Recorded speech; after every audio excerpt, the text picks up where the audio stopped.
bagaimana kabarnya? Semoga kalian sehat ya. Oke, di video kali ini kita akan mempelajari tentang materi teks prosedur. Ya, ada yang tahu teks prosedur seperti apa?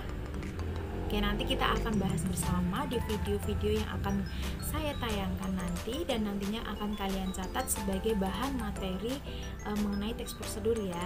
Oke, tidak usah lama-lama lagi, kita singgung sedikit mengenai teks prosedur.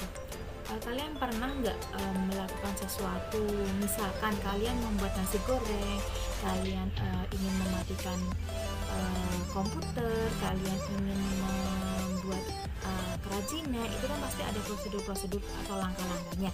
Nah, itu adalah salah satu bentuk teks prosedur. Jadi teks prosedur adalah teks yang berisi langkah-langkah untuk melakukan sesuatu. Oke? Ya, itu sedikit gambaran mengenai teks prosedur. Nanti di videonya akan ada struktur teks prosedur seperti apa, cara membuat teks prosedur seperti apa, nanti kita akan bahas dalam videonya ya. Nggak usah lama-lama lagi, kita akan simak bersama video berikut. Kalian pasti pernah menggunakan atau memainkan suatu alat. Atau pasti kalian pernah membuat sesuatu.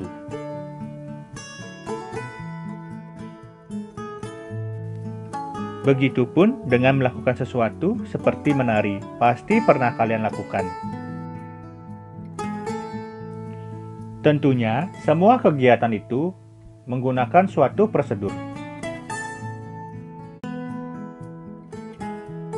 Jadi, teks prosedur merupakan teks yang berisi tujuan dan langkah-langkah yang sistematis tentang cara menggunakan, cara membuat, dan cara melakukan sesuatu.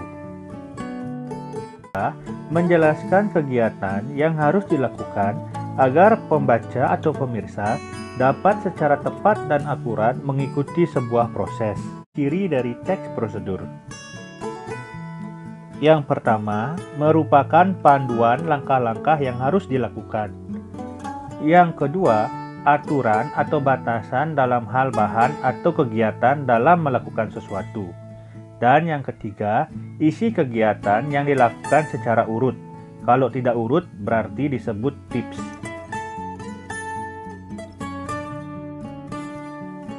Selanjutnya, ada dua hal yang perlu dicermati dalam struktur teks prosedur. Ada sedikit perbedaan antara struktur teks prosedur cara membuat dengan struktur teks prosedur cara melakukan pekerjaan. Yang pertama akan kita bahas adalah struktur teks prosedur cara membuat sesuatu. Yang pertama adalah tujuan. Tujuan merupakan maksud dari sesuatu itu dibuat. Misalnya membuat bubur Manado. Untuk apa tujuan pembuatan bubur Manado tersebut? Berikutnya adalah bahan dan alat, yaitu memerinci bahan dan alat yang digunakan dengan ukuran yang akurat.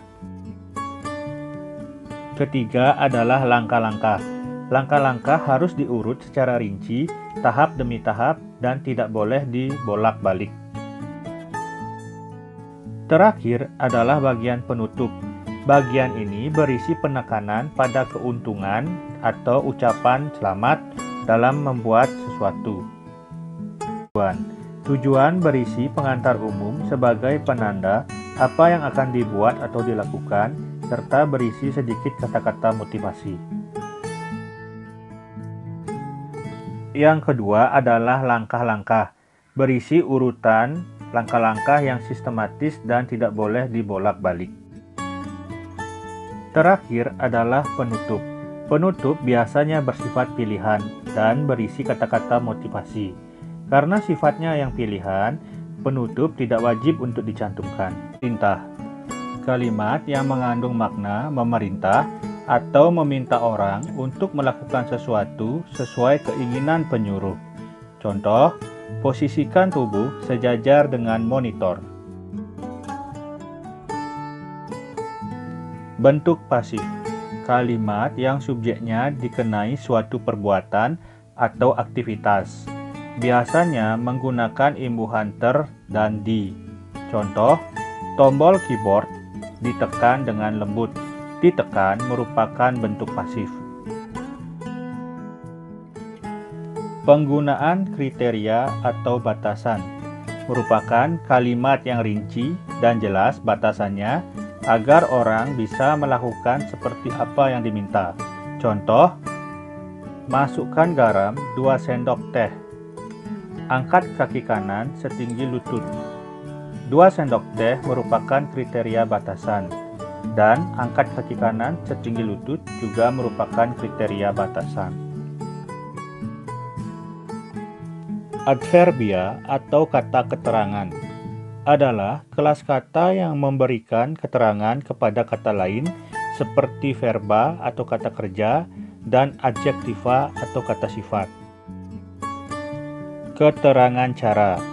Adverbia ini menambahkan keterangan cara pada kegiatan atau peristiwa yang terjadi, biasanya menggunakan kata dengan dan secara. Contoh, bungkuslah adonan dengan rapat. Dengan rapat merupakan keterangan cara. Talikan rafia dengan cara menyilang. Dengan cara menyilang juga merupakan keterangan cara. Keterangan alat. Adverbial ini menjelaskan alat yang digunakan pada sebuah kegiatan atau peristiwa, misalnya dengan, menggunakan, atau dengan menggunakan. Contoh, penebang kayu itu menebang pohon dengan gergaji mesin. Lukis kain dengan menggunakan canting. Dengan gergaji mesin dan menggunakan canting merupakan keterangan alat. Keterangan tujuan. Adverbial ini menambahkan informasi tujuan pada kalimat, misalnya untuk, supaya, dan agar. Contoh, malam jangan terlalu panas agar tidak merusak kain. Agar tidak merusak kain merupakan keterangan tujuan. Keterangan derajat atau kuantitas.